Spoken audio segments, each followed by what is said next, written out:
ఇక మనకు గ్రహ సామ్రాజ్యంలో సైన్యాధ్యక్షుడుగా సైనికుడుగా పరిగణింపబడేటువంటి గ్రహము కుజగ్రహం. ఈయన్ని భూమిపుత్రుడు అని కూడా పిలుస్తూ ఉంటాం. ఈ కుజగ్రహము ధైర్య సాహసాలకు కారకుడవుతాడు. ధైర్యంగా యుద్ధం చేయడానికి కానీ పోరాడడానికి కానీ కారకుడవుతాడు. సూర్య భగవానులాగే వేడి తత్వాన్ని కలిగి ఉంటాడు.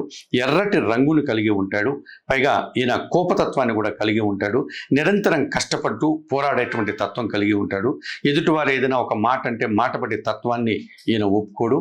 తిరగబడే తత్వం కలిగి ఉంటాడు. భూములకు వాహనాలకు ఈయన కారకుడవుతాడు. అలాగే ఆయుధాలకు ఈయన కారకుడవుతాడు. అలాగే యుద్ధ సంబంధించినటువంటి కారకత్వాలను ఈయన కలిగి ఉంటాడు.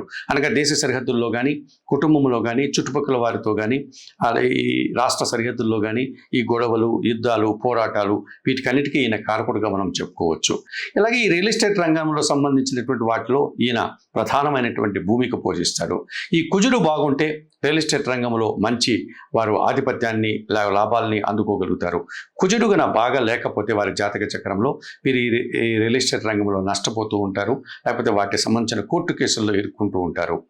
అలాగే వాహన సంబంధించినటువంటి ప్రమాదాలు జరిగే వారికి, వాహనాలు కలిసి రాకపోయేటువంటి వారికి, వాహన సంబంధించినటువంటి తరచూ రిపేర్లు వచ్చేటువంటి వారికి కుజగ్రహం బాగలేదు అని చెప్పుకోవచ్చు.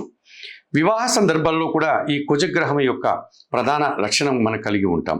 అనగా కుజదోషంగా కొంతమంది దీన్ని పరిగణిస్తూ మాట్లాడుతూ ఉంటారు. కుజ దోషం అన్నటువంటి పదం కరెక్ట్ కాదు, కానీ కుజ ప్రభావం అని మనం చెప్పుకోవచ్చు. అటువంటి ఈ కుజగ్రహము మనకు మన జాతక చక్రంలో మేషరాశికి వృశ్చిక రాశికి వారు ఆధిపత్యాన్ని కలిగి ఉంటారు.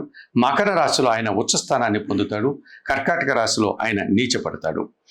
ఈ కుజగ్రహం గన బాగా ఉంటే మనము ఆరోగ్యంగా ఉంటాం, దృఢంగా ఉంటాం, మంచి శారీరక సామర్థ్యాలని కలిగి ఉంటాం, పోరాట పటిమ కలిగి ఉంటాం, ధైర్యం కలిగి ఉంటాము, లాభాలు పొందగలుగుతాము, వాహన సౌఖ్యాన్ని అందుకోగలుగుతాము. అలాగే మనము ఏదైనా సమస్య వచ్చినప్పుడు ధైర్యంగా దాన్ని పరిష్కరించుకోగలుగుతాము. అలాగే కోపతత్వాన్ని కూడా బాగా కలిగి ఉంటారు. ముఖ్యంగా వీరు డ్రైవింగ్ లాంటి వాటిని వారు చక్కగా నిర్వహించగలుగుతారు. ఇటువంటి లక్షణాలు అనగా ఎక్కువగా మనము ఈ దేశ సంరక్షణకు ఉపయోగపడేటువంటి పోలీసు అధికారులు కానీ, లేకపోతే సమాజ సంరక్షణకు ఉపయోగపడేటువంటి పోలీసు అధికారులు కానీ, దేశ సంరక్షణకు ఉపయోగపడేటువంటి ఈ మిలిటరీ వారు సైనికులుగా కానీ ఈ కుజగ్రహాన్ని మనం పరిగణించవచ్చు. ఇటువంటి ధైర్యం కలిగినటువంటి కుజగ్రహం తత్వం కలిగినటువంటి వారు స్త్రీలు కానీ పురుషులు కానీ ధైర్యంగా ఎదుటి వారికి సమాధానం చెప్తారు. వారిని ఎవరైనా కించపరిచే విధంగా మాట్లాడితే వారు వెంటనే తిరగబడి వారికి సమాధానం చెప్పగలుగుతారు. ఇటువంటి విషయంలో కానీ వారు అధైర్యపడడం, బాధపడడం ఉండదు.